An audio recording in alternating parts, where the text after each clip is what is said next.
শুনছেন talk theatre, powered by one feather entertainment.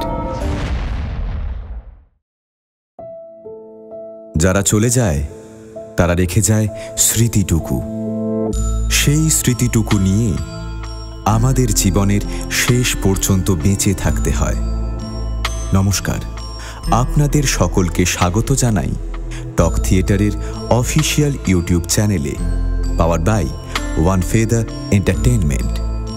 আজ আপনারা শুনবেন বিশ্বকবি রবীন্দ্রনাথ ঠাকুর রচিত গল্প মাল্যদান। গল্প পাঠে শক্তিক মল্লিক, যতীনের চরিত্রে আলাপন মুখার্জি এবং অন্যান্য চরিত্রে আত্রেয় ব্যানার্জি।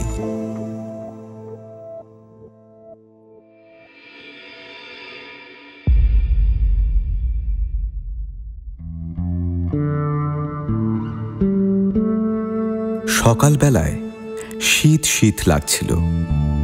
দুপুরে বাতাসটা একটু গরম হয়ে দক্ষিণ দিক থেকে বইতে শুরু করেছে। যতীন বারান্দায় বসেছিল। সেখান থেকে বাগানের এক কোণে একদিকে একটা কাঁঠাল গাছ আর অন্যদিকে একটা শিরীষ গাছের ফাঁক দিয়ে বাইরের মাঠ দেখা যায়। সেই ফাঁকা মাঠ ফাল্গুনের রোদে ঝলসে যাচ্ছিল। মাঠের এক পাশ দিয়ে একটা কাঁচা পথ চলে গেছে।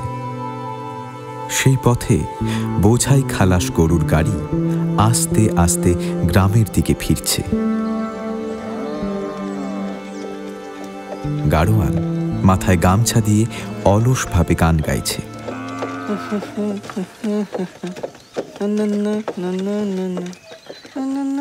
এমন সময় পিছন থেকে একটা হাস্যময় নারী কণ্ঠ বলে উঠল,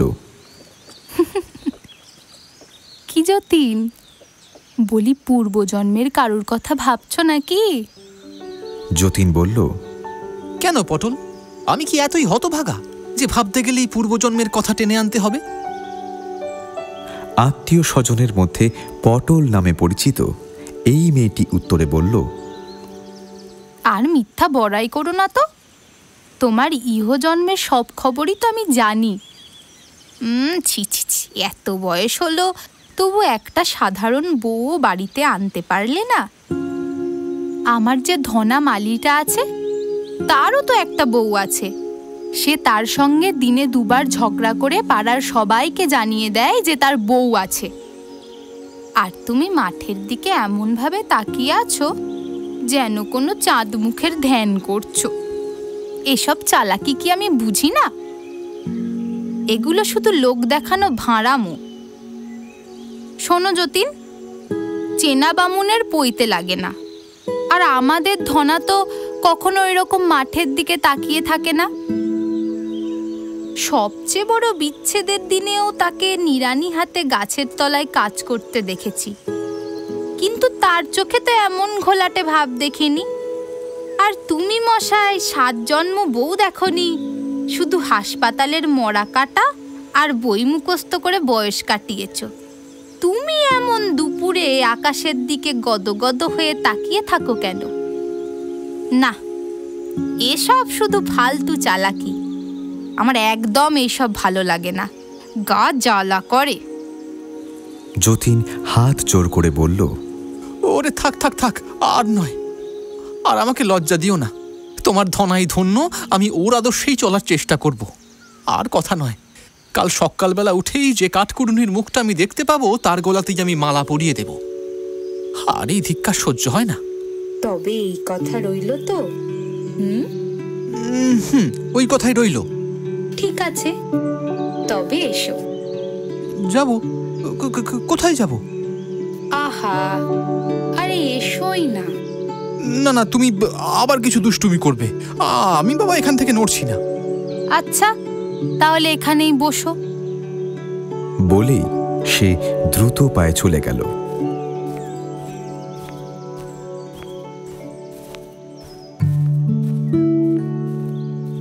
পরিচয় দেওয়া যাক।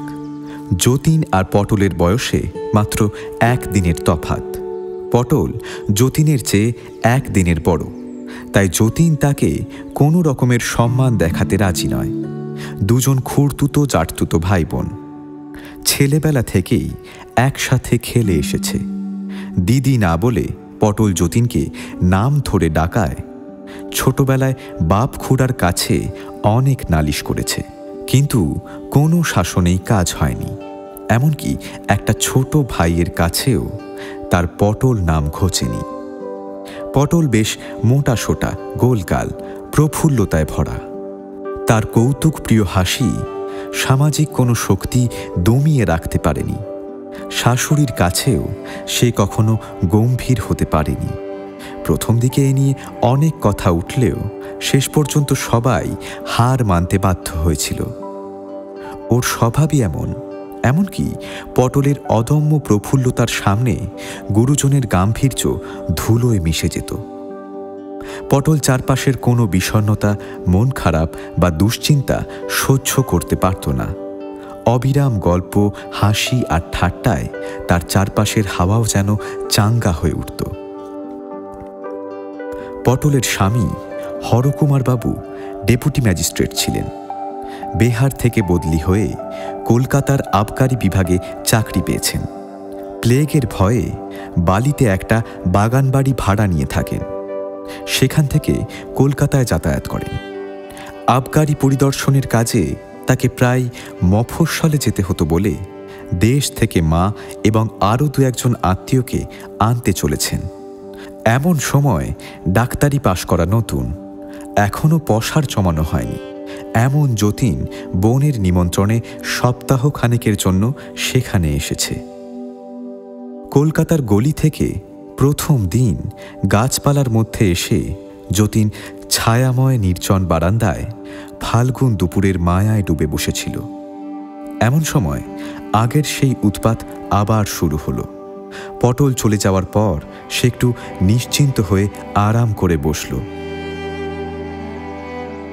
কাঠকুড়ানি মেয়ের প্রসঙ্গে ছেলেবেলার রূপকথার গল্পের ঝুলিতে তার মন হারিয়ে গেল।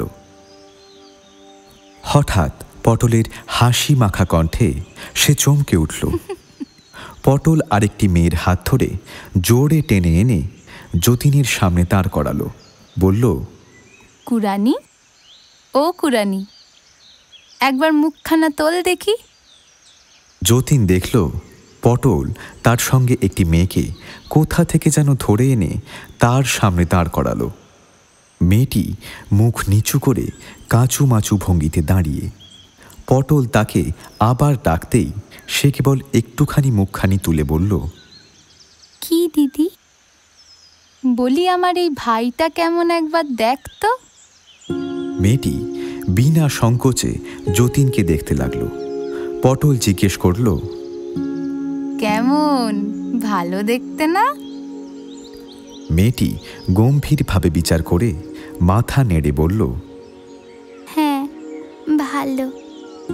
যতীন লাল হয়ে চেয়ার থেকে লাফিয়ে উঠে বলল, পটল, কি ছেলে মানুষই করছো বলো তো? আমি ছেলে মানুষই করছি না তুমি বুড়ো মানুষই করছো? তোমার বুঝি বয়সের হিসাব নেই? যতীন পালাতে উদ্যত হল। পটল পিছনে দৌড়ে বলে গেল, ওহে যতীন, ভয় পেও না, এখনই তোমাকে মালা পরাতে হবে না। ফাল্গুন চৈত্রে কোনো লগ্ন নেই, এখনো সময় আছে হাতে।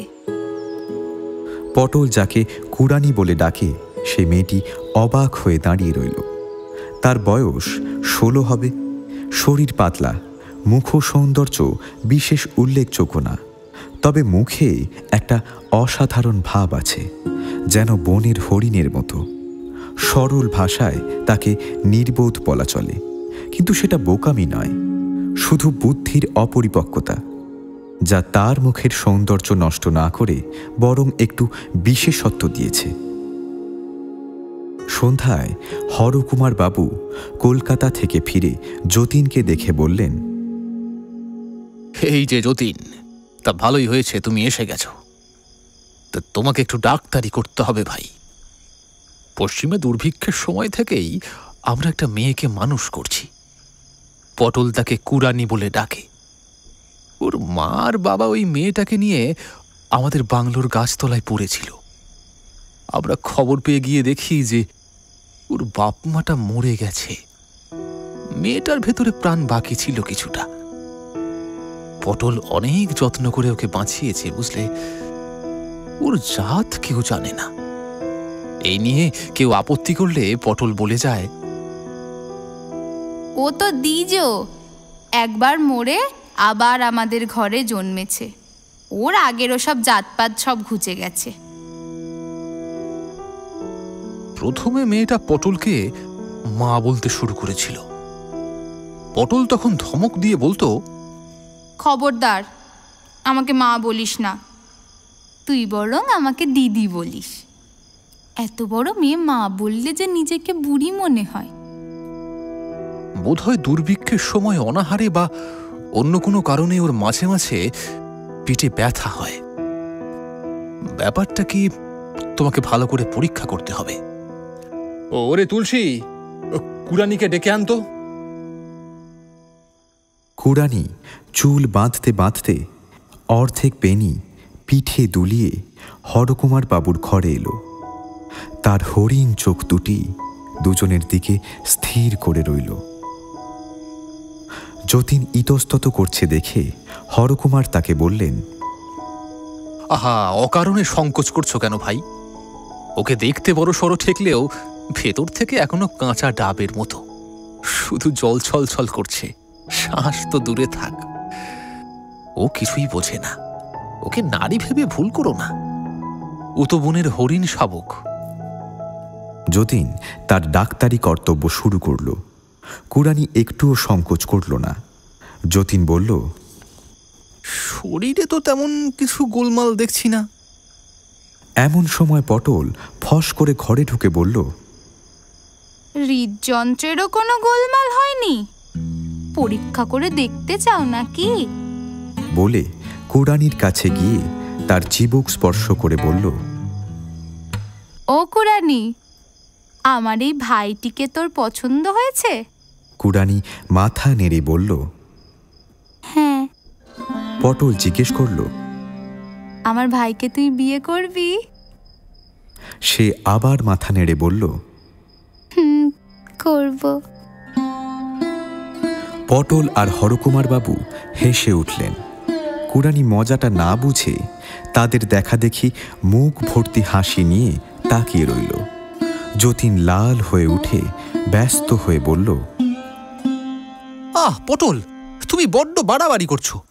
আচ্ছা হরকুমার বাবু, আপনি পটলকে বেশি প্রশ্রয় দেন। হরকুমার বাবু বললেন, প্রশ্রয় না দিলে যে আমিও তার কাছে প্রশ্রয় পাই না। কিন্তু যতীন, কুড়ানিকে তুমি চেনো না বলেই এত ব্যস্ত হচ্ছ। দেখছি তুমি লজ্জা করে কুড়ানিকেও লজ্জাটা শেখাবে।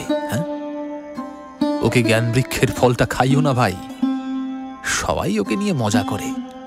তুমি যদি মাঝখানে গম্ভীর হয়ে বসে থাকো, সেটা ওর জন্য একটু অস্বস্তিকরই হবে। পটল বলল, এই জন্যই তো যতীনের সঙ্গে আমার কখনোই বনেনি। ছেলেবেলা থেকে শুধুই ঝগড়া চলেছে। ও খুব গম্ভীর প্রকৃতির। হরকুমার বাবু বললেন, ঝগড়া করাটা বুঝি এমনই অভ্যাস হয়ে গেছে। ভাই চলে গেছেন, তাই এখন আমার সাথে। পটল বাধা দিয়ে বলল, আবার মিথ্যে কথা? তোমার সঙ্গে ঝগড়া করে কোনো মজাই নেই, তাই আমি চেষ্টাও করি না। হরকুমার বাবু বললেন, আরে বাবা, আমি তো শুরুতেই হার মানি। পটল বলল, হ্যাঁ হ্যাঁ, বড় কাজ করো। শুরুতে না হেরে শেষে যদি হার মানতে, তাহলেই আমি খুশি হতাম। রাতে শোবার ঘরে জানলা দরজা খুলে যতীন অনেক ভাবল। যে মেয়ে নিজের বাবা মাকে না খেতে পেয়ে মরতে দেখেছে, তার জীবনে কি ভয়ানক ছায়া পড়েছে। এই নিষ্ঠুর ঘটনার পর সে কত বড় হয়ে গেছে, তাকে নিয়ে কি মজা করা যায়? ভগবান দয়া করে তার বুদ্ধির ওপর একটা আবরণ ফেলে দিয়েছেন। এই আবরণ যদি সরে যায়, তাহলে ভাগ্যের নির্মম খেলার কি ভয়ানক চিহ্ন ফুটে উঠবে। দূর থেকে কাঁঠাল মুকুলের গন্ধ মৃদু হয়ে তার নাকে লাগছিল। তখন তার মন মাধুর্যের কুয়াশায় সমস্ত দুনিয়াকে ঢেকে দেখছিল। সেই বুদ্ধিহীন মেয়েটি তার হরিণের মতো চোখ দিয়ে সেই সোনালি কুয়াশা সরিয়ে দিল। ফাগুনের এই গুঞ্জন মর্মরের পিছনে যে দুনিয়া ক্ষুধা তৃষ্ণায় কষ্ট পাওয়া কঠিন দেহ নিয়ে বিরাট মূর্তিতে দাঁড়িয়ে আছে, খোলা পর্দার শিল্প সৌন্দর্যের আড়াল থেকে সে দেখা দিল।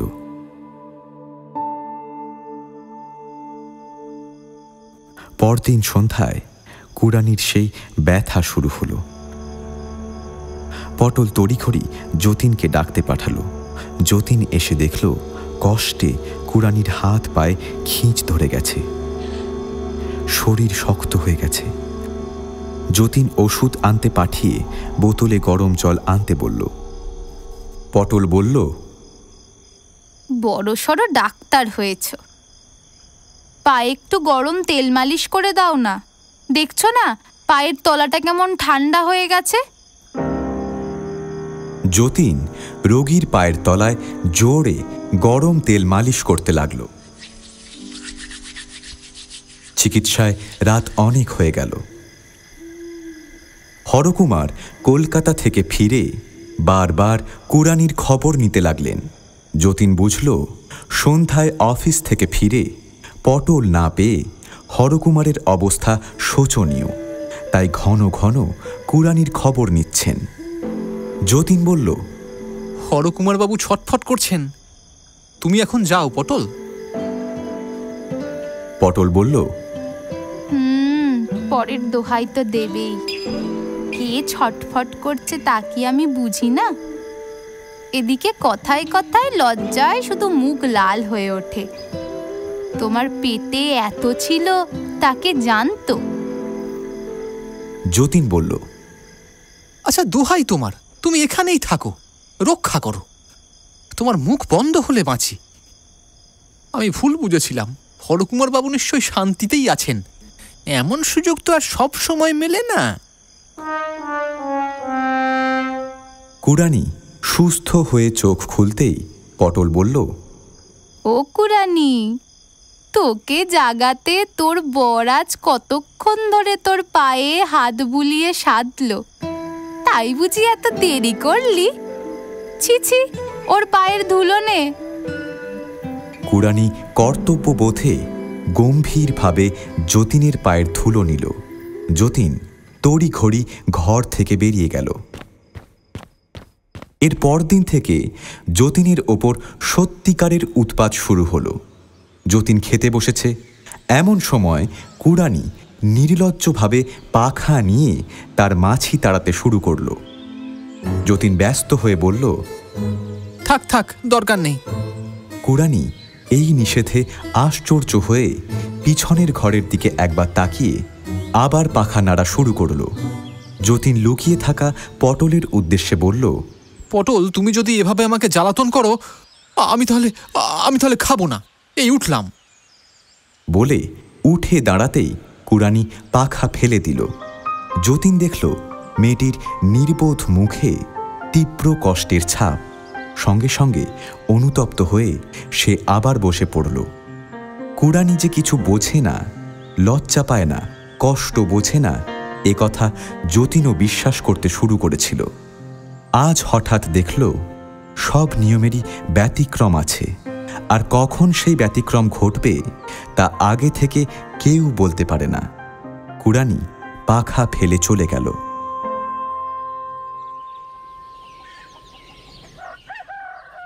পরদিন সকালে যতীন বারান্দায় বসে আছে।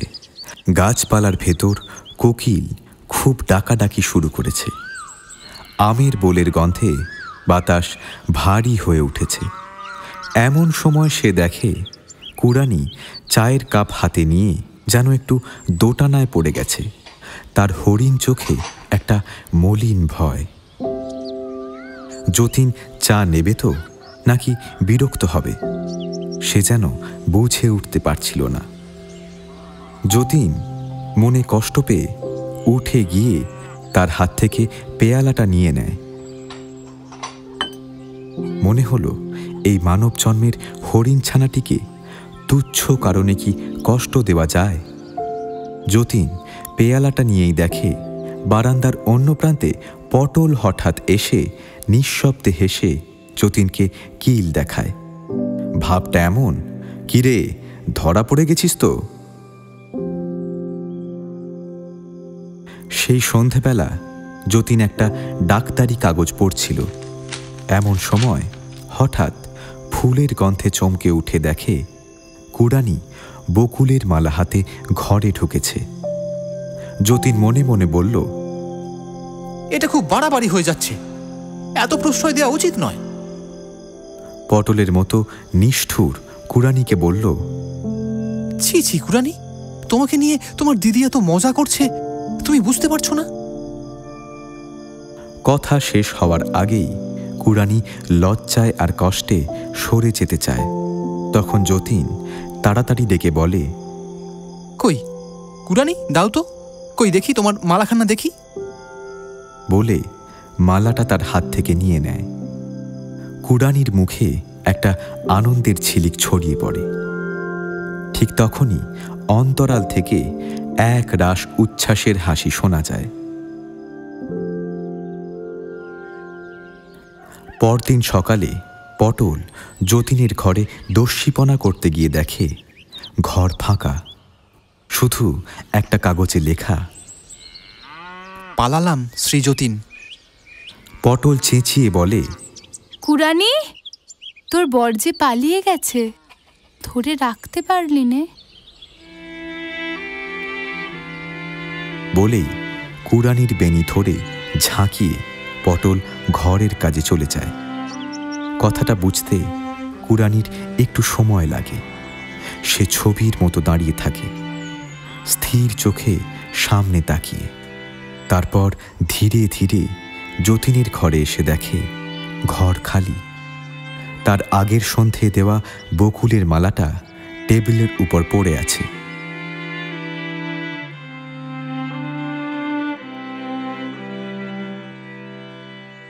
বসন্তের সকালটা ছিল শান্ত আর সুন্দর। কৃষ্ণচূড়ার কাঁপতে থাকা ডালপালার ফাঁক দিয়ে রোদের আলো ছায়ার সঙ্গে মিশে বারান্দায় এসে পড়েছে। কাঠবেড়ালি লেজ তুলে দৌড়াদৌড়ি করছে, আর পাখিরা সবাই মিলে নানা সুরে গান গাইছে। তাদের বলার কিছু যেন শেষই হচ্ছে না।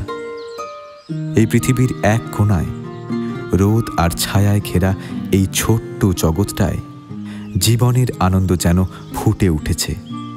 কিন্তু তার মাঝখানেই সেই বোঝাহীন মেয়েটা কুড়ানি, তার নিজের জীবন আর চারপাশের কিছুই ঠিকমতো বুঝে উঠতে পারছে না।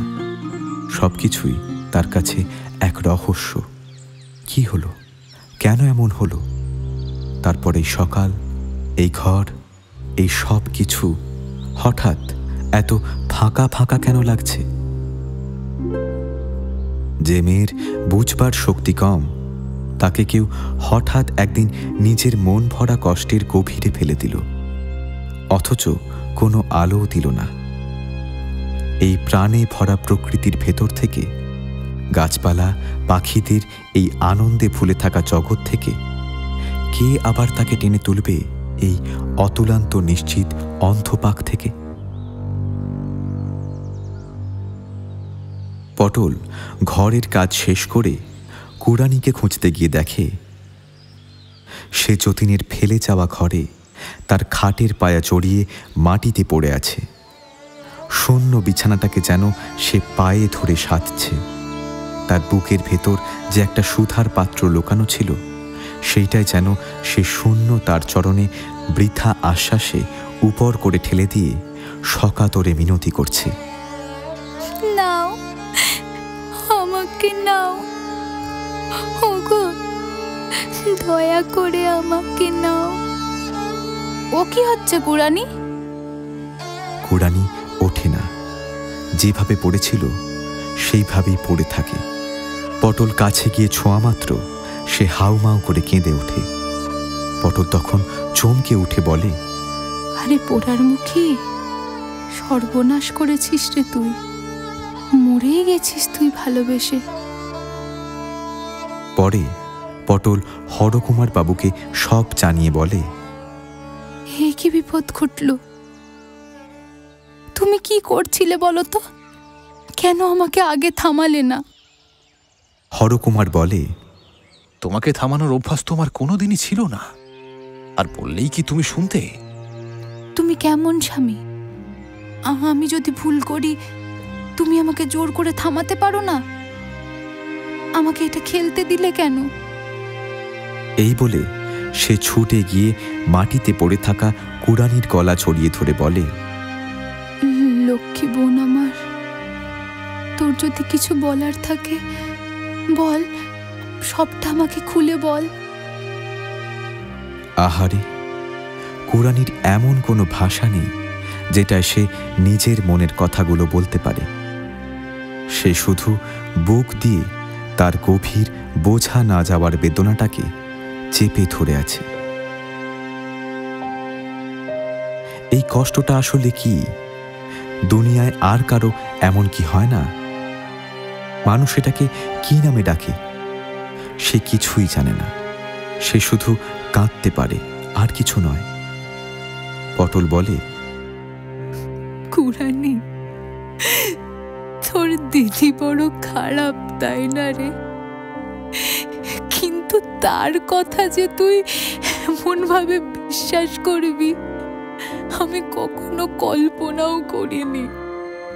আমার হাসি মশকরার কথা কেউ কখনো বিশ্বাস করে না রে, কিন্তু তুই এমন ভুল করলি কেন বোন? কুড়ানি, একবার তোর দিদির দিকে চেয়ে দেখ, তাকে মাফ করে দে। কুড়ানি, আমাকে ক্ষমা করে দে বোন, তুই আমাকে ক্ষমা করে দে। কিন্তু কুড়ানির মন তখন পুরোপুরি বিমুখ হয়ে গিয়েছিল। সে কিছুতেই পটলের মুখের দিকে তাকাতে পারল না, বরং আরও জোরে মাথা গুঁজে হাতের মধ্যে পড়ে রইল। সে সব কথা ঠিকমতো না বুঝেও একরকম বোকামির মতো করে পটলের ওপর রাগ করে বসেছিল। পটল তখন ধীরে ধীরে কুড়ানির গলা থেকে হাত সরিয়ে নিয়ে উঠে গেল, আর জানলার ধারে গিয়ে পাথরের মূর্তির মতো চুপচাপ দাঁড়িয়ে রইল। ফাল্গুনের রোদের আলো সুপারি গাছের পাতায় গায়ে ঝলমল করছিল, আর পটলের চোখ দিয়ে চুপচাপ জল পড়ছিল।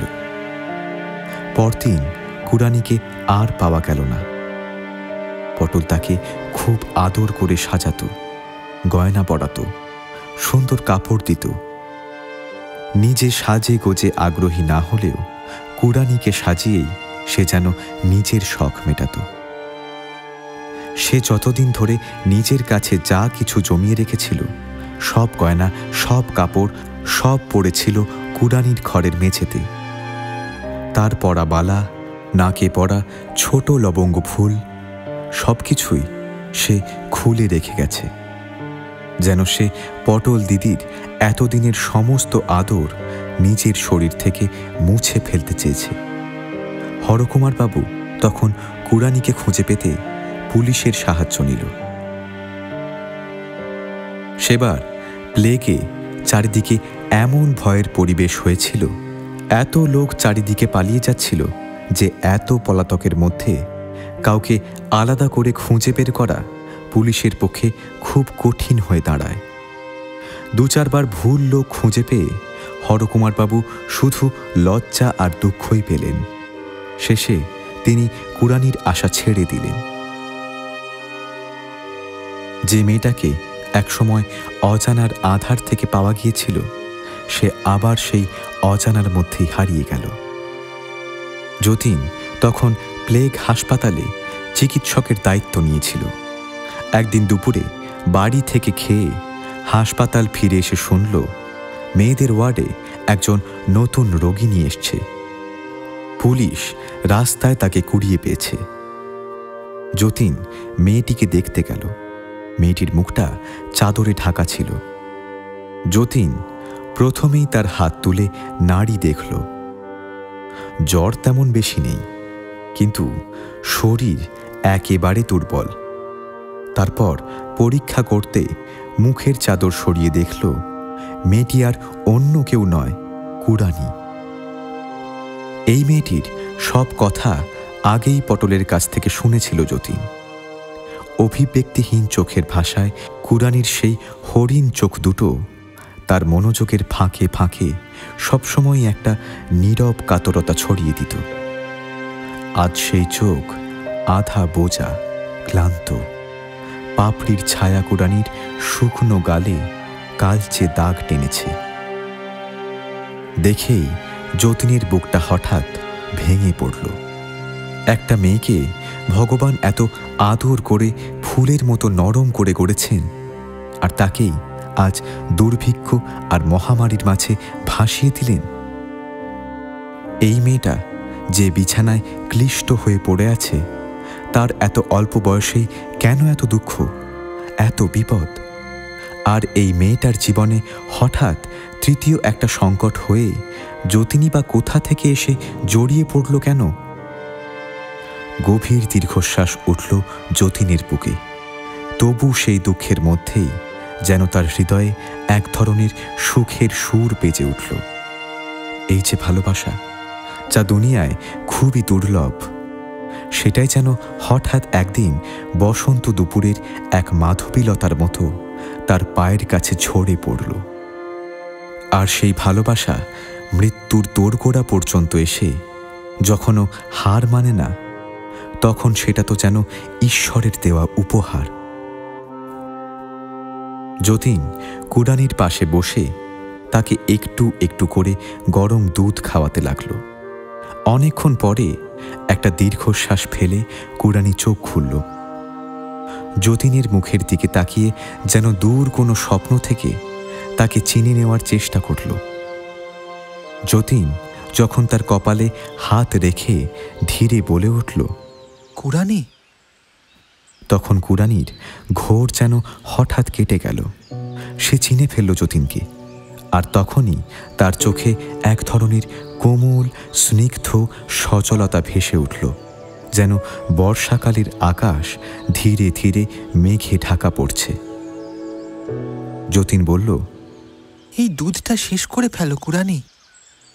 কুড়ানি একটু উঠে বসল। যতীনের মুখের দিকে তাকিয়ে ধীরে ধীরে দুধটুকু খেয়ে ফেলল। হাসপাতালের ডাক্তার তো আর এক রোগীর পাশেই সারাক্ষণ থাকতে পারে না, তাতে কাজও ব্যাহত হয়, দেখতেও ভালো লাগে না। তাই জন্য রোগীর দিকে যেতে যতীন উঠে পড়ল। আর তখনই কুড়ানির চোখে ভয় আর কষ্টের ছাপ ফুটে উঠল। যতীন তার হাত ধরে শান্ত কণ্ঠে বলল, আমি এখনই আবার আসবো কুড়ানি, ভয় পেও না। পরে যতীন হাসপাতালের কর্তৃপক্ষকে জানালো, এই নতুন মেয়েটার প্লেগ হয়নি, শুধু না খেয়ে দুর্বল হয়ে গেছে। তাকে প্লেগ রোগীদের সঙ্গে রাখলে বরং ক্ষতি হবে। বিশেষ অনুরোধ করে যতীন তাকে হাসপাতাল থেকে নিজের বাড়িতে নিয়ে যাওয়ার অনুমতি পেল। আর পটলকে সে সব জানিয়েও একটা চিঠি লিখে পাঠালো। সেদিন সন্ধ্যায় সেই ঘরে রোগী আর ডাক্তার ছাড়া আর কেউ ছিল না। শিয়রের কাছে একটা রঙিন কাগজে মোড়া কেরোসিনের ল্যাম্প মৃদু আলো দিচ্ছিল। ব্র্যাকেটে ঝোলানো ঘড়ি টিকটিক শব্দে চলছিল। নিস্তব্ধ ঘরটা যেন একটা নরম ছায়া দিয়ে ঢাকা ছিল। যতীন কুড়ানির কপালে হাত রেখে জিজ্ঞেস করল, এখন শরীর কেমন লাগছে কুড়ানি? কুড়ানি কোনো উত্তর দিল না। যতীনের হাতটা নিজের কপালে চাপিয়ে রাখল। যতীন আবার জিজ্ঞেস করল, ভালো লাগছে? কুড়ানি চোখ আধা বোঝা করে বলল, হ্যাঁ। এরপর যতীন জিজ্ঞেস করল, তোমার গলায় ওটা কি কুড়ানি? কুড়ানি হঠাৎ কাপড় টেনে সেটা ঢাকতে চাইল। যতীন দেখল ওটা এক গাছি শুকনো বকুলের মালা। তখনই তার মনে পড়ে গেল সেটা কি। ঘরের ঘড়ির কাঁটার শব্দে যতীন চুপ করে বসে ভাবতে লাগল। কুড়ানির এই প্রথম চেষ্টা নিজের কিছু গোপন রাখার, এই তার প্রথম চেষ্টা নিজের মনের কথা লুকিয়ে রাখার। সে যে মৃগ শিশু ছিল, সে কখন যেন হৃদয়ের ভারে প্রাপ্তবয়স্ক নারীতে রূপ নিয়েছে। কোনো এক আলো, কোনো এক ভালোবাসার তাপে তার শিশু সুলভ মন থেকে কুয়াশা কেটে গিয়ে এখন তার ভিতরের নারী সত্তা, তার লজ্জা, ভয়, বেদনা এইভাবে প্রকাশ পেতে শুরু করেছে। রাত প্রায় 2-2:30 বাজে। যতীন চৌকির এক পাশে বসে ঘুমিয়ে পড়েছিল। হঠাৎ দরজা খোলার শব্দে চমকে উঠে দেখল পটল আর হরকুমারবাবু ঘরে ঢুকছেন, হাতে একটা বড় ব্যাগ। হরকুমারবাবু বললেন, তোমার চিঠি পেয়েই ঠিক করেছিলাম যে সকালবেলায় বের হব, তাই বিছানায় শুয়েছিলাম। কিন্তু মাঝরাতে হঠাৎ পটল বলে উঠল, ওগো, সকাল হলে হয়তো কুড়ানিকে আর দেখাই হবে না, আমাকে এখনই যেতে হবে। পটলকে কিছুতেই বোঝানো গেল না, তাই তখনই একটা গাড়ি ভাড়া করে রওনা হয়ে গেলাম। পটল হরকুমারবাবুকে বলল, চলো, তুমি এখন যতীনের বিছানায় গিয়ে শুয়ে পড়ো। হরকুমারবাবু কিছু আপত্তির ভঙ্গি করলেন বটে, তবে শেষমেশ যতীনের ঘরে গিয়ে শুয়ে পড়লেন। তার ঘুম আসতেও দেরি হল না। পটল ফিরে এসে যতীনকে ঘরের এক কোণে নিয়ে গিয়ে জিজ্ঞেস করল, আশা আছে? যতীন কুড়ানির কাছে গিয়ে তার নাড়ি দেখল, তারপর মাথা নাড়িয়ে ইঙ্গিতে জানালো, না, আর আশা নেই। পটল নিজেকে কুড়ানির সামনে প্রকাশ না করে যতীনকে এক পাশে টেনে নিয়ে বলল, যতীন,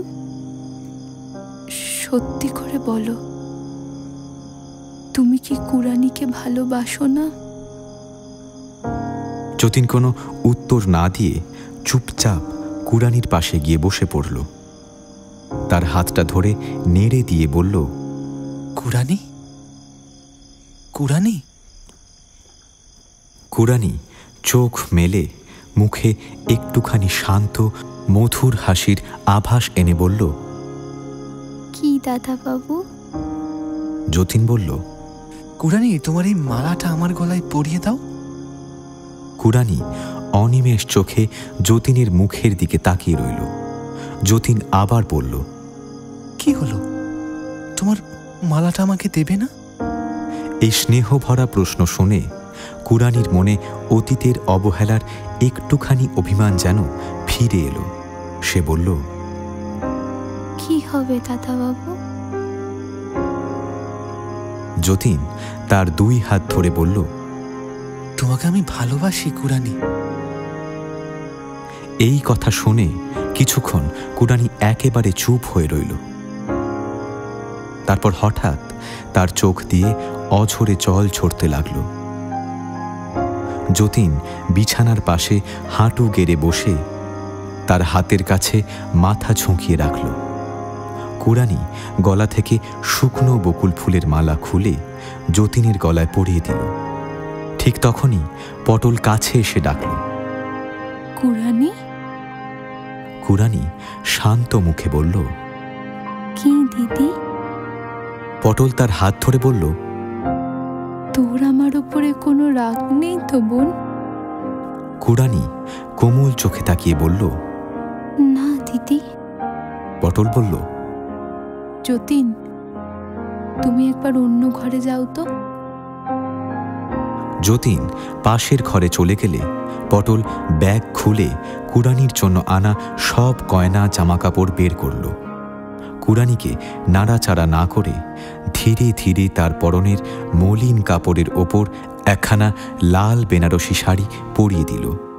তারপর একে একে চুড়ি, বালা সব গহনা তার হাতে পরিয়ে দিল।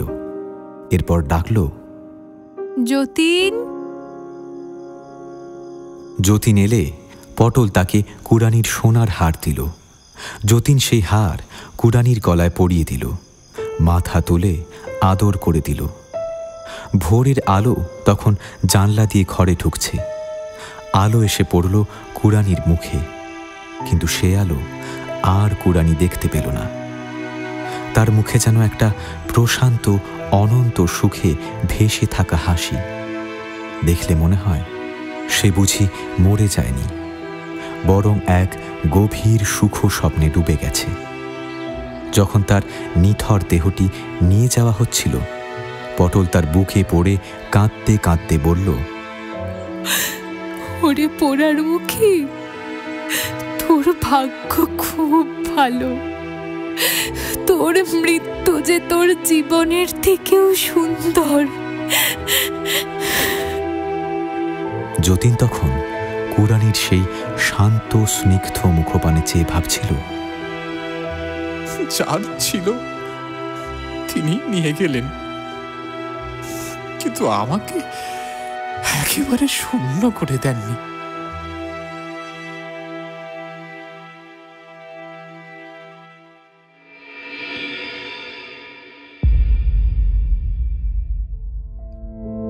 আমাদের গল্প ফুরলো, নোটে গাছটি মুড়লো।